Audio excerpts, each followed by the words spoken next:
আলাইকুম। অনেকদিন পর চলে আসলাম মাঠে। আর মাঠে এসে দেখছি যে দুই ভাই মাছ ধরছে সরু একটা খালে।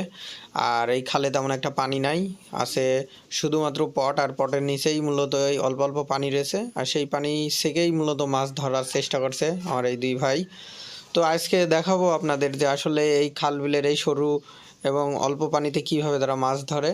আর দেখুন যে আসলে পানি কিন্তু বেশি না, কিন্তু প্রচুর পরিমাণে কাদা রয়েছে। তো এই পানিতেই কিন্তু প্রচুর পরিমাণে রয়েছে জিয়াল মাছ, চ্যাং মাছ এবং পুঁটি মাছ। এছাড়াও অন্যান্য মাছ রয়েছে, ছোট ছোট মাছ। আর কিছু কিছু জায়গায় শৈল মাছও পাওয়া যায়।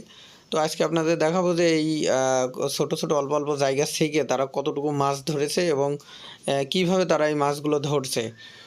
তো আপনারা দেখতেই পাচ্ছেন যে ওই অল্প পানি ছেঁকার পরে তারা এই পটগুলো তুলছে এবং তোলার পরে হাত দিয়েই কিন্তু এই মাছগুলো ধরছে। তো এখানে কিন্তু ম্যাক্সিমাম ছোট ছোট জিএল মাছ পাওয়া যাচ্ছে।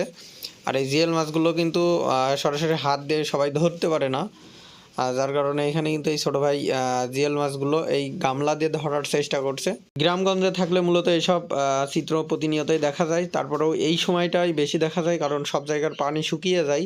মূলত এই খালের পানিও প্রায় শুকিয়ে গেছে, কিছু কিছু জায়গায় একটুও পানি নেই। আর কিছু কিছু জায়গায় যে জায়গায় পানি আছে সেই জায়গাগুলোতেই মূলত ছেঁকা হচ্ছে আর মাছ ধরা হচ্ছে।